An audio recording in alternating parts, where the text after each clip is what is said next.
Chris Lee of Southeastern 14 here, joined by Trey Wallace of Outkick, a really good buddy of mine. Trey and I go way back. We're going to talk mostly about Florida and Tennessee. Trey's been on the Tennessee beat.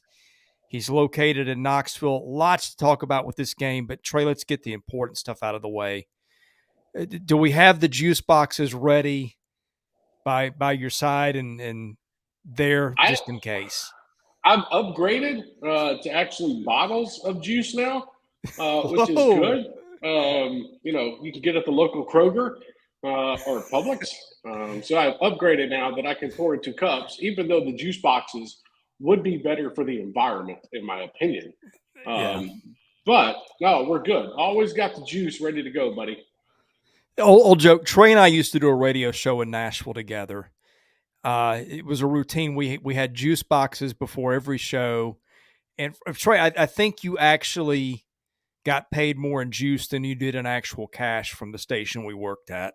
Yeah, I did. It was all good though. I mean, go down there and you grab a couple juice boxes. You're good. You're set for the show, and I'd always slip one to you right before we went on the air. So it was a good tradition. It's funny that we're still talking about it, but it goes to show you how good of friends we are. So fun stuff as always.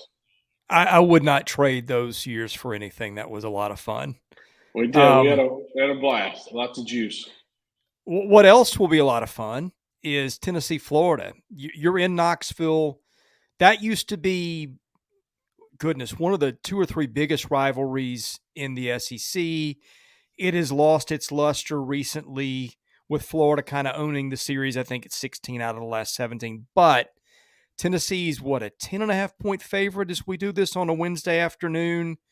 For the record, I think the Vols will win outright and probably cover. But I'm sure the atmosphere is bananas. It's going to be a game day crowd. What is it like up there? What does this mean for both programs, but maybe more specifically for Tennessee because you were in the Vols' backyard up there in Knoxville? I wrote about it earlier in the week, and everybody remembers that show Friday Night Lights, where the players would be hanging out at the local restaurant, and all the former players would come up and show off their championship rings and say, go get you one of those.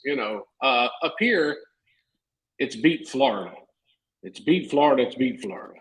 And, it's understanding that these young men have no idea about the history when it comes to Florida, Tennessee. I mean, they don't. The last time Tennessee beat Florida, these kids that are in the program now weren't even old enough to attend senior prom yet, back in 2016. But there's enough players, there's enough former players, there's enough people inside of the administration to tell these guys, hey, look, like this is a big to do. And a lot of these kids probably grew up watching Florida and Tennessee in the 3:30 slot in the afternoons, 2:30, wherever you live at. But understanding the tradition of it, this town's on fire. Like when I was driving back from Auburn this past weekend, where I got to see a massacre firsthand, and I mean, I'm in the middle of Georgia, traveling back to Knoxville, and you got Tennessee flags on cars. Coming back, I ran into somebody at a gas station, and it was funny. He had a Tennessee flag on his car, and I asked him because we were kind of near each other. I said, "What do you think about your team this year?"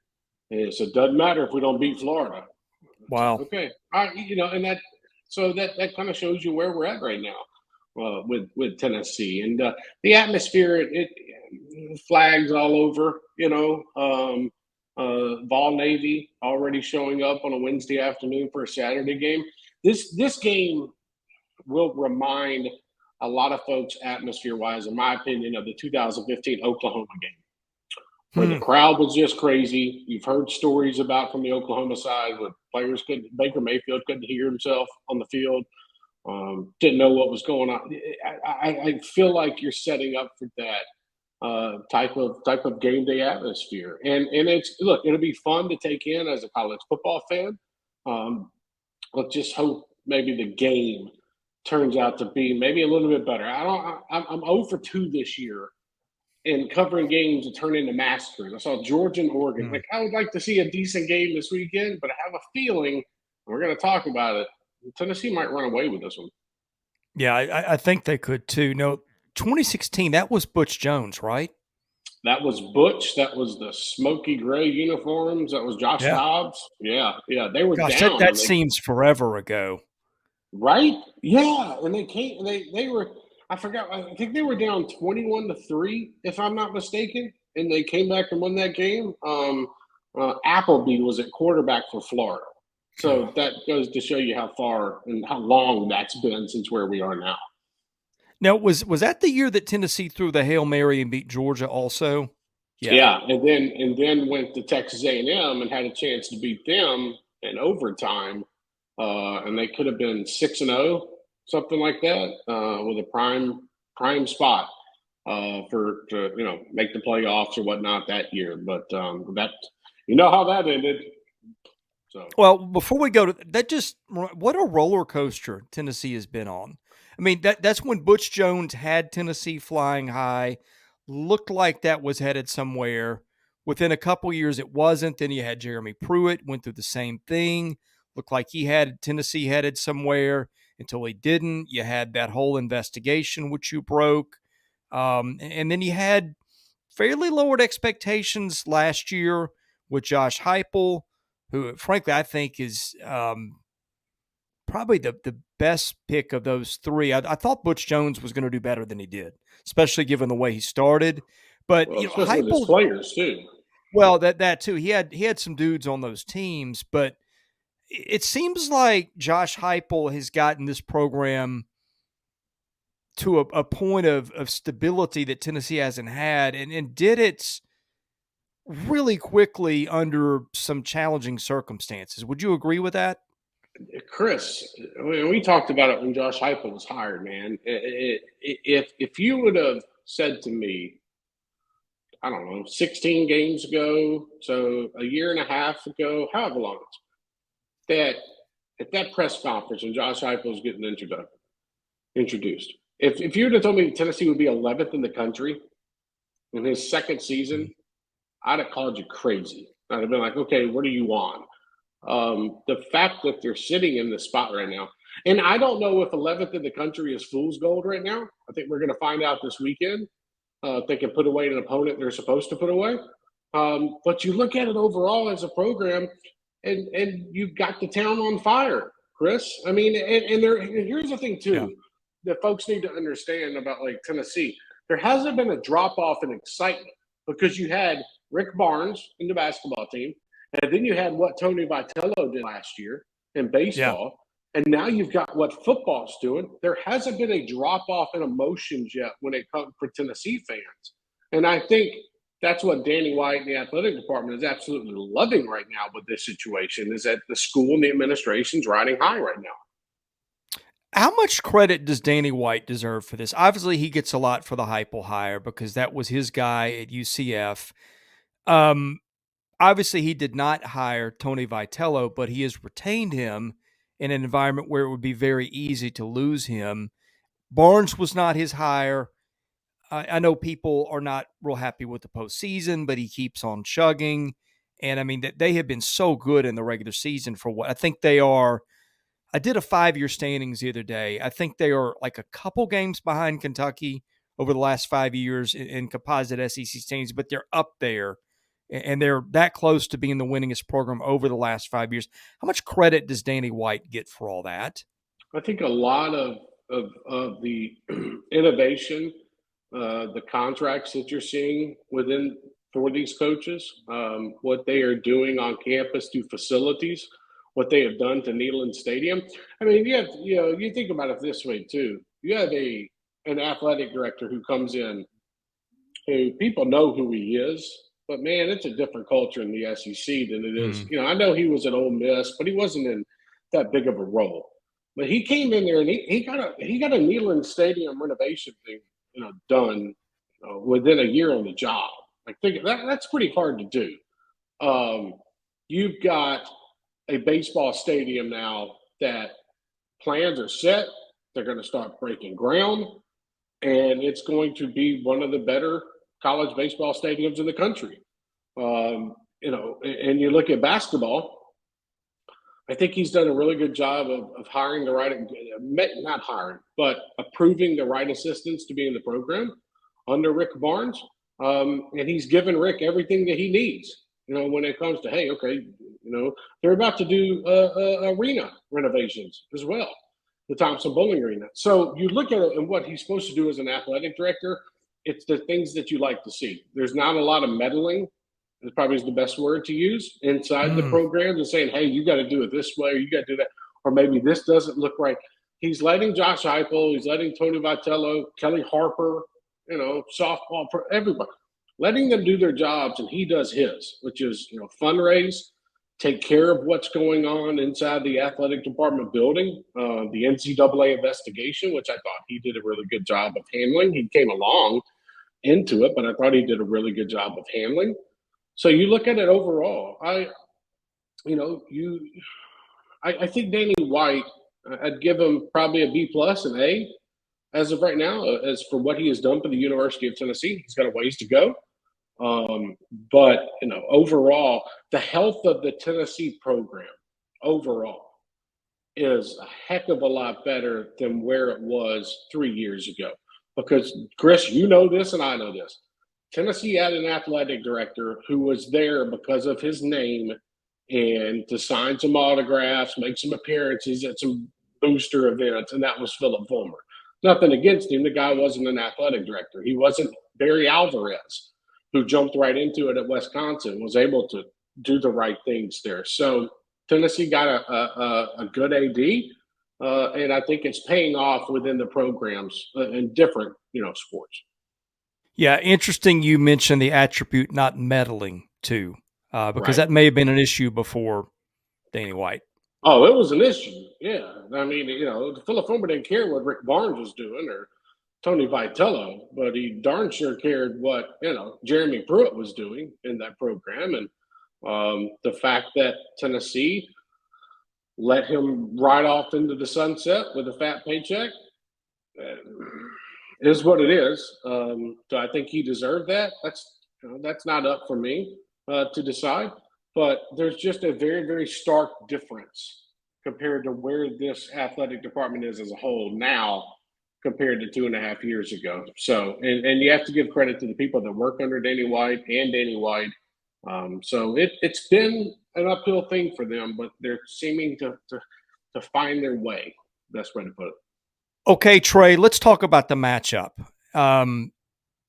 There's going to be some key injuries potentially that will affect both teams. I think Ventrell Miller at Florida might potentially be out. Yeah. Cedric Tillman, who is Tennessee's best player after Hendon Hooker, I think, possibly out with the sprained ankle. You have some issues or maybe not issues in the running back room with health. Give us a quick update of health for both teams as best you know. And you got Florida, who's possibly going to be without Ventrell Miller this weekend. He's the quarterback on defense at that linebacker spot. At Tennessee side of the ball, you've got Jerry Mack, Tennessee's running back coach, came out and said that he thought everybody was healthy. There's some kids that are banged up in that room. Jabari Small being one of them. I think he'll play on Saturday. I think he'll play. How many carries he gets? Be interesting to me to see that. I think you'll see somebody like Jalen Wright get more carries than Jabari Small potentially. I think at the wide receiver position, after talking with a few folks, you're dealing with an ankle injury. I don't know. It's always hard to tell when you talk to folks. It's like, okay, are they giving you off interesting vibes because they don't want the other team to know what's going on? But I've spoken with some folks that, the Cedric Tillman, the ankle type deal, that's something that's going to be worth paying attention to in pregame warm-ups on Saturday. Because the biggest thing that Tennessee has going for them right now, Chris, is they have a bye week next week after this Florida game before they go to LSU. How much do you risk a player getting out there and re-aggravating an injury and whatnot right before you can get 2 weeks off before you have to go to Baton Rouge? Tennessee, in my opinion, Tennessee can get by Florida without Cedric Tillman. I think they have a good enough receiving core. Jalen Hyatt, Brew McCoy can lead the way if need be. Then you can throw in guys like Ramel Keaton or Squirrel White or Walker Merrill into the mix. So, if he's hurt, which I think he is, I don't know how much you risk it.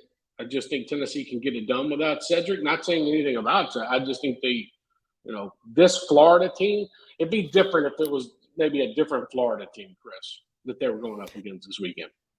Well, and what you beat me to is it might be different if it's a different Tennessee team. You mentioned that room of receivers. Brew McCoy was, I think, a 5-star recruit when he went to Southern Cal originally.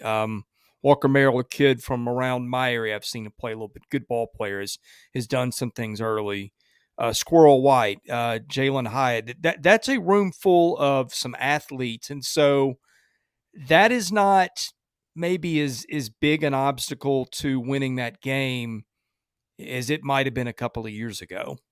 Yeah, well, let's not forget too that you've got weapons out of the backfield. You've got Yeah. tight ends and Jacob Warren and Princeton Fant, who are good enough to get down the field, cause some problems, and with linebackers trying to cover what they're big enough for it is what I'm getting at. So you've got big targets down the field if need be, and this is also a game where you're probably going to see Hendon Hooker rush for 100 yards. So the law. I'm just, it takes away kind of a deep threat in a sense on one side, but Tennessee could easily put Jalen Hyatt on one side, Brew McCoy on the other, and slip a Walker Merrill or somebody Squirrel right there into that slot position, and I think they would be fine on Saturday. Can't take away his leadership on the field, though. I think that's huge, and he's a really good receiver, Cedric Tillman. But sometimes maybe you just don't want to risk it. But we'll find out Saturday during pregame warmups. What does Florida present as a challenge defensively? It's got a couple of guys up front who can get after the passer, Carter being one of them. I know Florida's kind of thin a lot of places that may come into play here, especially if Miller's out. What do you make of the Gators defense right now? I do like Carter up front. I think that they bring a defensive line that can get ferocious on you. I think that's the biggest thing. How much Tennessee tries to run the football, I think is also key. Hendon Hooker's got the ability to scramble around, but I think Florida's defense is lacking in certain spots. I think we both can agree with that. I think the secondary, there can be times where on Saturday that's going to be a let up for them. I think at linebacker without Ventrell Miller, it's going to be tough for them because what does Florida do? Do they throw a spy on Hendon Hooker and have somebody attach it to him the whole game? Or do they just kind of say, okay, we can play out in coverage and zone if they want to and just see what Hendon Hooker does to them? There's a difference between quarterbacks. Tennessee's quarterback can sit in the pocket and pick you off down the field. Florida's quarterback can't.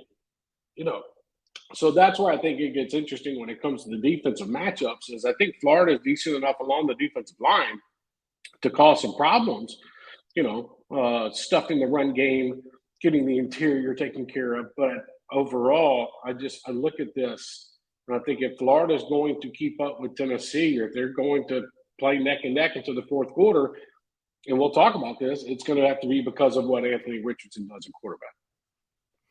Well, let's talk about Hendon Hooker for a minute because I don't think Heisman voters want to give Bryce Young the Heisman again. Now, maybe if Alabama runs the table and he's spectacular, they won't have much of a choice, but you don't usually see that happen. Hendon Hooker probably not on the top 2 or 3 of Heisman lists right now, but Tennessee is unbeaten. It is playing a major rival, a big-name opponent on CBS. Hendon Hooker has the flash of a guy who can pass and a guy who can run, and he seems to be, from best I can tell, I've never met the kid, pretty likable. Are we looking at a scenario where if Hendon Hooker is tremendous on Saturday, where that name starts to be brought more towards the forefront of the Heisman discussion? I think so. I think that if he comes out and let's say throws for 250, 260, has another 100 on the ground, 3 touchdowns on the day, something along those lines. you can start to insert his name into it a little bit more.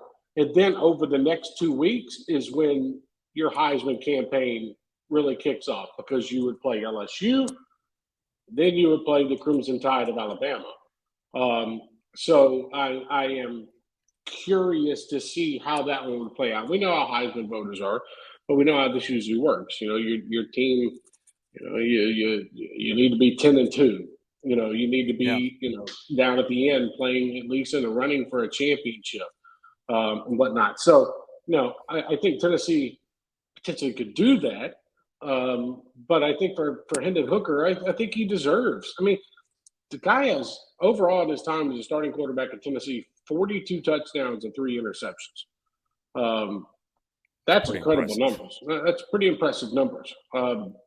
So you look at it overall, I think he is the type of kid, personality-wise as well, off the field, on the field, great representative for the school, and he's really fun to watch. And I think that he puts up a nice performance against Florida, but then backs that up in Baton Rouge against LSU, then against Alabama.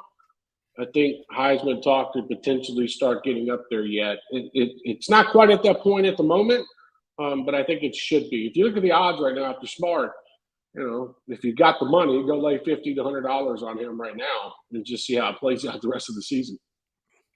Well, Florida also had a quarterback who was getting some Heisman love a couple of weeks ago. It has since vanished, and I think deservedly so. I like Anthony Richardson a lot, but I've watched him lately. He's really having some struggles. And Florida almost lost to South Florida last week. I don't think there's a bigger wild card in the league when it comes to quarterback performance or performance anywhere and how that affects his team. I think in that sense, he may be the most valuable player in the league to his team, because if it doesn't go well for them, they're not beating good teams. If it does go well for them, they prove they can beat Utah, which is a potential, or was a potential, college football playoff team. So with that, what are you expecting out of Anthony Richardson in Knoxville, or do you just throw up your hands and say, I have no idea? Chris, Anthony Richardson has more tackles on the season than he does touchdowns. Ooh. Yeah. He has 0 throwing touchdowns on the season.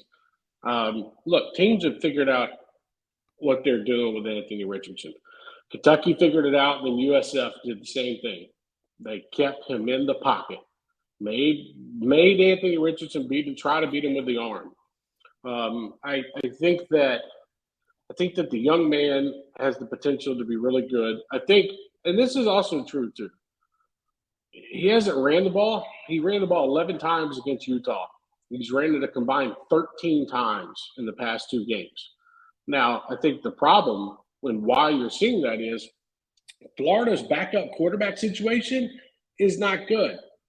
Jack Miller is barely gripping a football right now. So, and they talked about it. Anthony Richardson and Billy Napier talked about it, about him scrambling outside the pocket and not getting hurt. But I heard about that, today. You got to let him loose. It doesn't matter. You can't be thinking like that. I know that you're trying to set up the rest of the season, but if you're trying to win games right now, you can't hold him back. You can't make him just sit in the pocket, Chris. And I think that's the biggest component of Florida football right now. If they're going to be successful this year, it's going to be because Anthony Richardson gets outside the pocket and makes plays with his legs, or he finds an open receiver down the field. Because making him a statue inside the pocket is not going to win you many games. He is a playmaker. And until they get better receivers, I think that's going to hurt them. So overall, I look at Florida right now, and I think, Anthony Richardson's been a little bit hamstrung. He's also thrown a few interceptions that are ugly, but I think that the kid can be good in this conference. I just think right now, if you go back and watch USF, and you go back and watch the Kentucky game, playmaking has not done him any favors, calling. And then being a little bit scared of what's going on or what could happen to him hasn't either. So this weekend, Chris, they could say in the locker room, hey, Anthony, go do your thing. And if that happens, okay, watch out. Like this could end up being a fun quarterback duel between Hendon and Anthony. But if they say, okay, we got to watch it still, be careful when you're running 10, 15 yards down the field. That's where I think that this game could get out of control if you don't let Anthony Richardson just play his football. Okay, Trey, Tennessee's defense has not faced a murderer's row schedule, two bad teams, and a Pitt team without Slovis for half the game. On the other hand, you can only play what is in front of you, and they're giving up 4.6 yards a play, something like that. When I watch them, they look pretty sound and athletic. What do you make of Tennessee's defense at this juncture of the season? At this point last year, they were giving up 27 points a game. This point this year, 14 points a game. I look at their defense, and I still think they're lacking in the secondary, Chris. Yeah. I think they can be quicker and faster in the secondary. You've got Tate McCullough, you got Trayvon Flowers back there now playing with that safety spot. It's a rotation at corner spot without maybe Warren Burrell playing this weekend. You're having to throw in others. Christian Charles. How does Demarion McDonald play? Does he get in the secondary? I think that the biggest thing for me has been, and it's going to be crazy to think about, but the biggest step forward that I've seen on the Tennessee defense has been Aaron Beasley at linebacker. That kid has come out of nowhere, and he showed a little bit of flashes last year, but when you didn't have Jawan Mitchell for the first two games of the season, Aaron Beasley was able to step up alongside Jeremy Banks and play really strong football. And it didn't surprise me, but it showed me a little bit more depth than I thought this unit potentially could have. So now you've got three linebackers now that I think are starters that you've got to rotate in and figure out which way they're going to go and how you're going to play them. But the Tennessee defense, Chris, I've said this to you privately, and I've said it to other people. Tennessee does not have a monster along the interior defensive line that if you could call on to go make a stop on 3rd and 2. I think they're getting there. Players like Omari Thomas, or somebody that's kind of stood out to me a little bit, who stepped up his game. You've got players off the edge. You got Tyler Barron, you got Byron Young coming off the edge. You've got some depth there, but they still don't have that guy that when he walks off the bus, he looks like a guy that he's just gonna make a play on 3rd and 3, 3rd and 2. So that would be the one concern with me when it comes to their defense. It's up front and getting beat deep in the secondary.